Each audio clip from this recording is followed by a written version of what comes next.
Afternoon, folks. Dave Canterbury at the Pathfinder School out here at the Pathfinder School classroom. I wanted to go over a couple knots with you guys today. We did a basic useful knots video a while back. There's 3 other knots that I wanted to show you today, and they're all jam type knots. And all of these knots are very useful, and you can really cover a lot of the bases that you need for any knot with these 3 simple jam type knots. So let's go over those today one at a time. Stay with me and we'll get started. Okay, so let's start with probably the most popular jam knot, which is called the Canadian jam knot. All of these jam knots have one thing in common. They all start with a single overhand knot at the end of the line. And generally speaking, for a jam knot, you're going to want to leave yourself a little bit of a tail. So I like to leave about 1 inch of tail and just tie an overhand knot in the line. So just twist it over, turn an overhand knot in it, and leave yourself some tail and tighten that down. For any jam knot application, you're going to want that knot in the line. So once you have that, for a Canadian jam knot, you're going to put another overhand knot in the rope just a little ways down from the first one, like this. Then you would take the tag end of your line and you would put it up through the bottom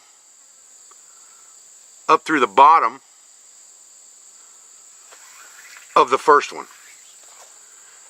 So you've created basically a knot with a loop and a tag knot. And when you tighten that down, what's going to happen is this knot will tighten down on top of the first knot to create a jamming, just like that. And the harder you pull it, the tighter it gets. It's not going to come undone, but to get it undone easy, all you have to do is pull the tag. And that type knot works really, really well if you're trying to lash something or tighten something down on something else. So what we'll do is we'll take a wool blanket and I'll show you that knot as it would work for a lashing on like a bedroll situation. Okay, so we have our smaller knot and our jamming knot. Now we're going to wrap our line around our bedroll and come up through the bottom of this loop, just like this. And when we pull that down, it's going to tighten this knot on this one, just like this, and create that jam. And we can make that as tight as we want to make it. Cinch it down really, really tight. It's not going to slip. If we want to get it undone, all we have to do is take this tag and pull on the tag. And that loosens everything up by pulling on that tag. Okay, so again, just to kind of go through this in a slow motion, we're going to tie our knot in the line, our overhand knot. Then we're going to come back and tie another knot right behind that, but we're not going to tighten it all the way up. Then we'll take our line and wrap it around whatever we're trying to lash together, whether that's our bedroll or whatever the case may be. We'll put this into the line through from underneath, just like this. And when we pull that down, it's going to cinch one knot against the other knot, just like this.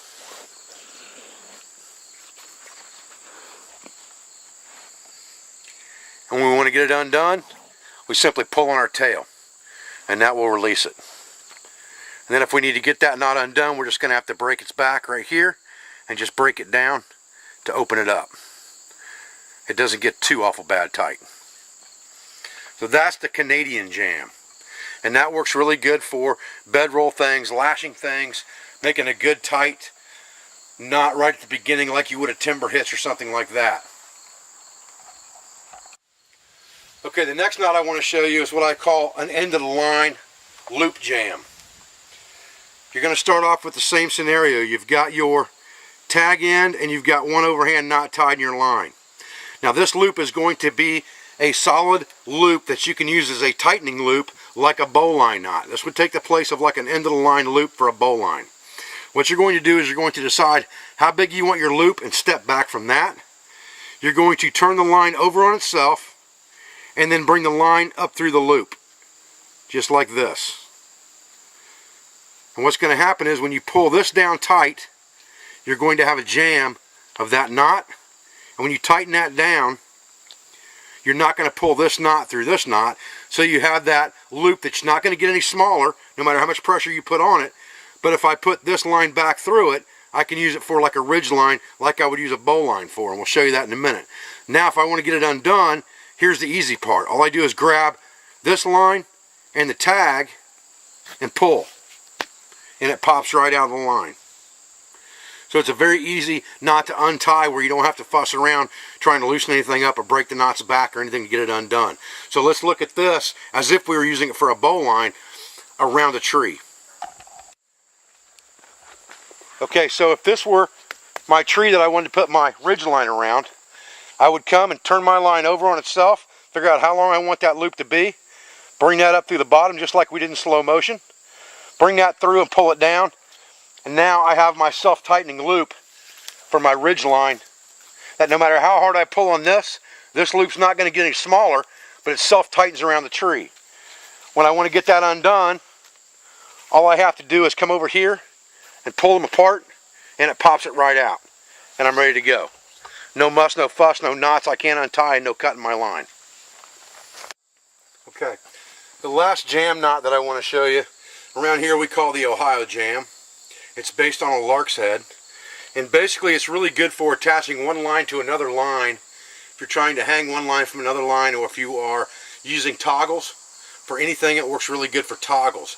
So if you've got a V-notch cut, and again this is a very exaggerated scenario because I want you to see how it works, so I've made everything extra large. I'm using paracord instead of bank line, I'm using a big giant stick instead of a small toggle, and I've cut a big V-notch in here.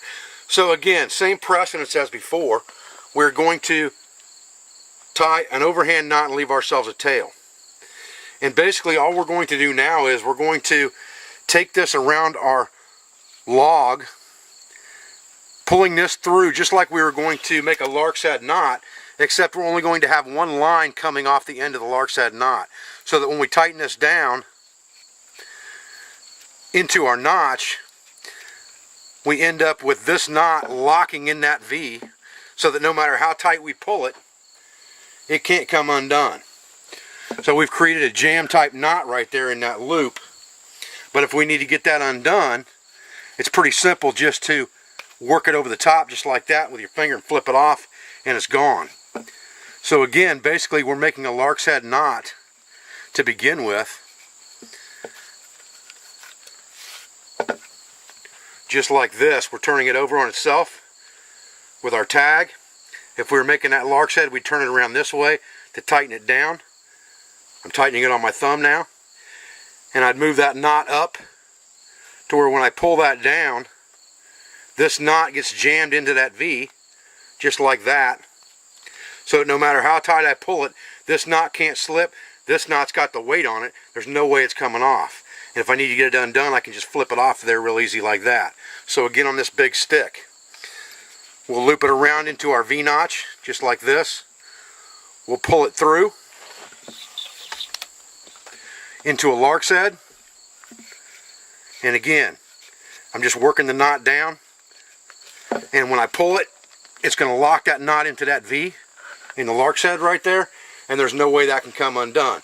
But if I need to get it off of there for a quick adjustment, like a trap toggle or something like that, or I need to change my position or change the length of my line, it's very simple just to pop that off and the whole thing comes loose.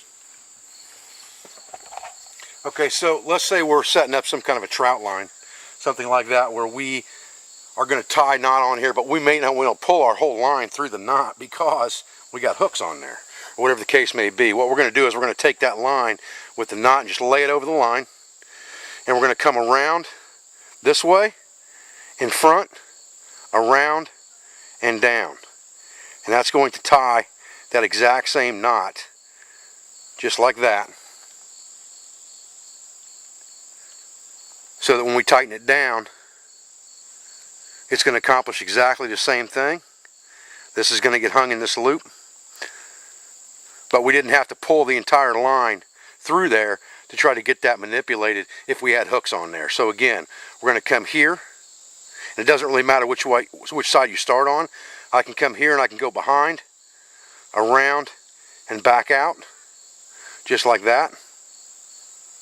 and then I'll have that exact same type knot, and just like I said, work that small knot into the V that you're creating right there when you pull it tight, and there's no way that dude's going to come out of there.